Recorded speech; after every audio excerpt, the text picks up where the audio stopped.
hello to my little friend. Hey, how's it going, do-it-yourselfers? That's right, got me a new toy today, and we're gonna put it to the test. We're gonna use this as much as we can to replace the timing belts and the components on this Lexus LS400 today. And I have a pretty good feeling about it. It has good reviews. But as far as why I got this and what are the things I like about it, obviously this thing is very small and versatile. I don't have giant hands. This thing is just small. I think it's about 6 inches. It also feels very solid in my hand, and it's only about a pound and a half. But the two other main things that I like about it is that it's fairly fast. It does 550 RPMs with 50 pound-feet of torque, if I'm not mistaken.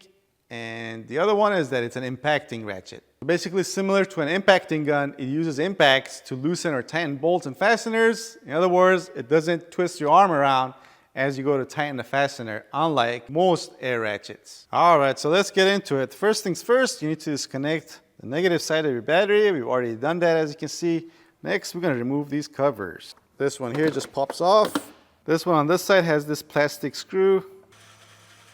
And once we get that out, we should be able to pop this out as well. And then this one, which is held in by these 10mm bolts.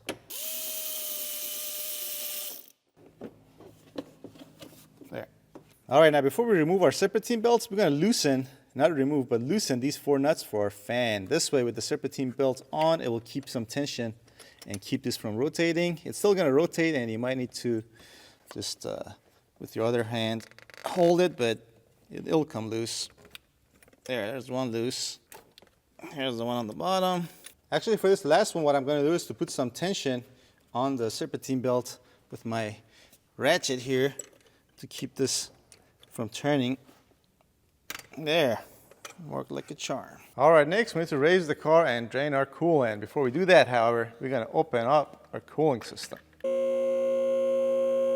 All right, so in order to drain the coolant and remove some of the hoses that we need to remove, we first need to remove this cover here, which is held in by about a dozen or so 10mm bolts. And here's the last one. There we go. All right, next we crack this drain valve loose or completely remove it to drain the coolant. All right, next we'll loosen this clamp and remove our lower radiator hose.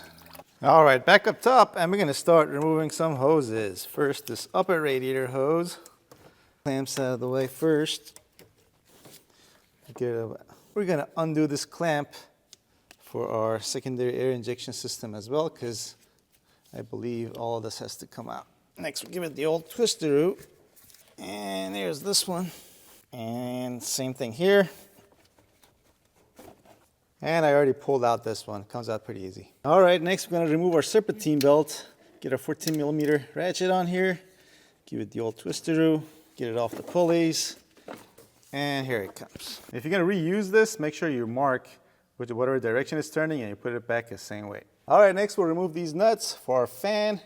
And then with some wiggling, this should come out.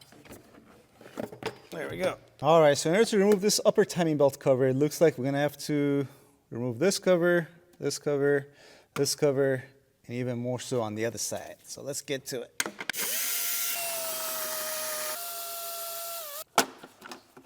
There's this one. Gonna have to remove this connector to get to this one. Remove our oil cap.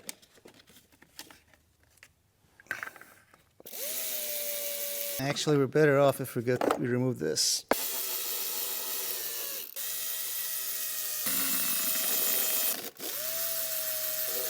There's a vacuum line that goes through this cover. All right, now on this side, looks like we're gonna have to remove this whole shebang-a-bang. So let's get to it.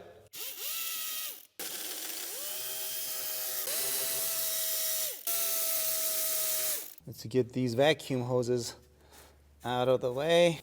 There's a wiring harness here that we need to remove from this bracket.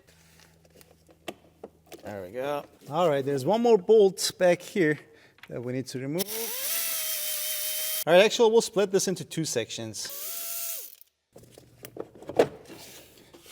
So here's our air filter box housing. Connector here for our MAP sensor we get out of the way. There. All right, now same thing for this upper timing belt cover on this side. There we go. This vacuum line's out of the way. Up and out it comes. All right, next we're gonna try to remove this fan shroud. I guess I should have done it earlier so you guys could have seen a lot better. But anyway, I think there's 3, 4 screws up here. We might actually have to remove our battery as well.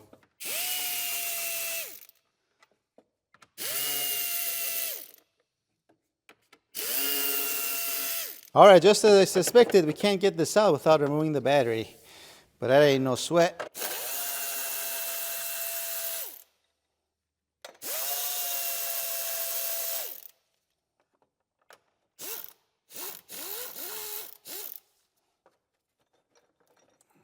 There's a little clamp here you need to push out, and then get that out of the way.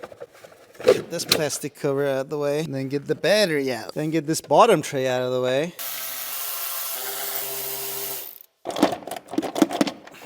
And then get this shroud out of the way. All right, so next, in order to remove more of this timing belt cover, looks like we need to remove a whole bunch of electrical connectors and some vacuum lines as well. Definitely on the left side, and some probably on this side as well. So we're just gonna work our way from this side and around. All right, so let's see. We'll start with this connector, this guy.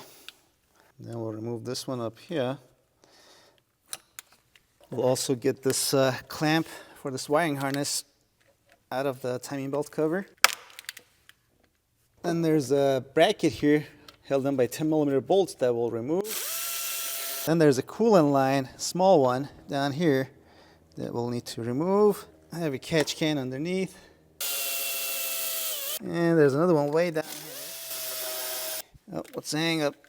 So yeah, this connector here needs to be removed from this bracket and then fit through this timing belt cover. Pretty interesting design by Toyota. You're probably gonna need a pick for this. There's a tab in the rear that you need to pull up on. Then this goes through a rubber grommet that you're gonna be able to hopefully see in about a minute. And you push this rubber grommet. You do need to get this out of that bracket and then through this timing belt cover. Also goes without saying, don't lose these rubber gaskets around the covers. These keep dirt and moisture out, very important. All right, now on this side, there's also a wiring harness traveling at the bottom of this one as well. And I just broke some plastic piece, that's okay. Actually, in order to get this out easier, we're gonna go ahead and remove this thermostat housing and also this roller as well. So there's this guy. We'll loosen my hand. All right, now this wiring harness at the bottom is connected to this cover this way, but here, when in doubt, pry it out. That's our new motto. All right, looks like we're gonna have to remove this connector first. There we go. Now we should be able to get this cover out of the way. All right, next we're gonna remove our distributors and distributor housing. We got 2 on this car. We're gonna start off with this one. So first we get the spark plug wires out of the way. And then these 3 screws, these are 8mm. Comes off. Then 2 more screws for our rotor. And the housing itself, which looks to be held on with these 2 12mm bolts. Actually, there's 3 of them. There's one right under. And here comes the housing. And pretty much the same thing on this side. First the spark plug wires, and then the 3 screws. Then the rotor. And then the bolts for the housing itself.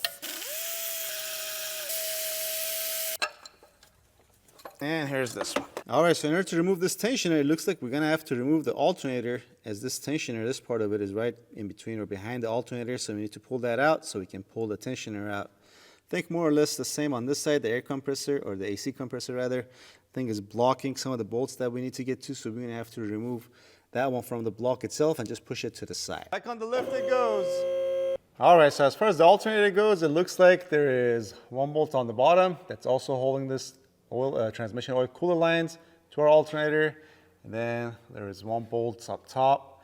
If we get those 2 out, I believe we'll have enough space to just simply slide this off of the stud over there and then rest it on this corner or something like that. I'm not 100% sure. We might still have to disconnect these, get these completely out of the way. But we'll cross that bridge when we get there. We're gonna first remove this one and then that one, see if it works, we can pull it out. And then as far as the AC compressor goes, well, first we're gonna remove this side cover so we have easier access. And then there's 3 bolts. There is 1 bolt right down here that's also holding this grounding strap to this AC compressor. And then there is 2 more bolts that I can't show you unless I remove this end. Oh, I'm so spoiled now. There we go. All right, now we're gonna try to get the upper one. And here's the upper one. Now let's see if we can slide this out and away. Yeah, should be plenty of room up there now. All right, now onto the AC compressor. But first, we're gonna remove this side cover that's held in by 3 10mm bolts. There we go. All right, so here's a look at our AC compressor. It looks like in order to disconnect and remove this from the engine, remove this bolt and also this nut that's attaching it to our old filter housing. Then further up there, you might see another bolt, that guy right there. And then way in the back, in a difficult to reach place, you'll see the 3rd bolt right there. All right, so first we'll get these 2 up front.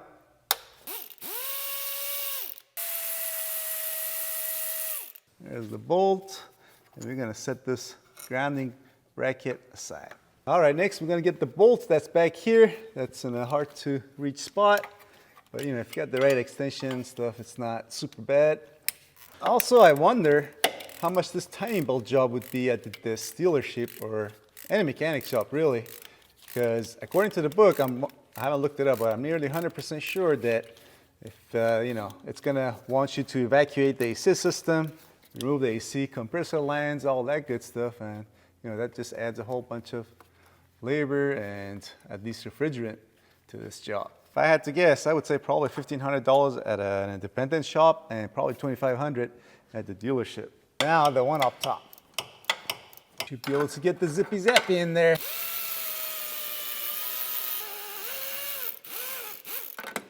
And here's the last bolt, and there. Let's disconnect it from the engine. Back down it comes.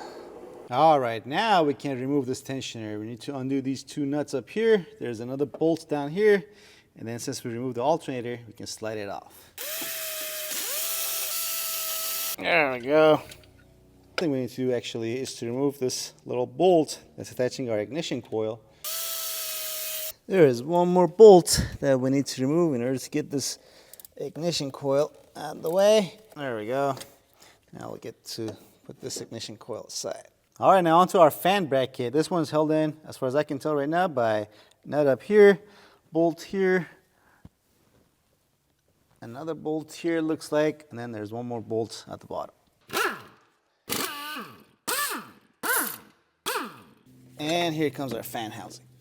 All right, next we're gonna put our engine at top dead center. The way you put this engine at top dead center, if it's already timed correctly, is that you need to line up these notches on your camshaft with these marks on the back, on the rear, or rather timing belt cover. One on this side, and then on this side it's gonna be this notch to that mark on this side. Once you do that, the bottom, if again your engine is already timed correctly, will be at top dead center as well. And there will be a mark here that lines up with that 0. It goes without saying, turning your engine would be a lot easier without the spark plugs in.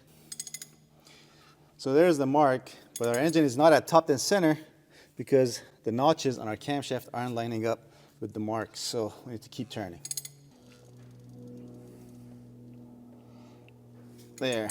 There's the notch on the camshaft on the left side or the driver's side that lines up with that mark in the rear timing belt cover. Also, here's a notch on the front of the camshaft gear. And same thing on this side. There's the notch on the camshaft and a tiny notch in the back that lines up with that mark. And next we're going to remove our crankshaft bolts. If by doing this, we turn the engine and this line moves counterclockwise a little bit, we'll put the bolts back in and then line them up again by hand and then remove it a second time. That will help keep everything in time. All right, nothing moved. Now let's see if we can slide this off. Oh, come on. Where's my Southern California privilege? So it turns out I don't have any. So here comes the puller. That wasn't on there that bad. Next, we're going to remove this lower timing belt cover. There's 3 10mm screws, it looks like. There's 4 of them. There we go. All right, now before we go and remove this timing belt, one thing I noticed is that I don't see any visible notches or marks on this crankshaft gear.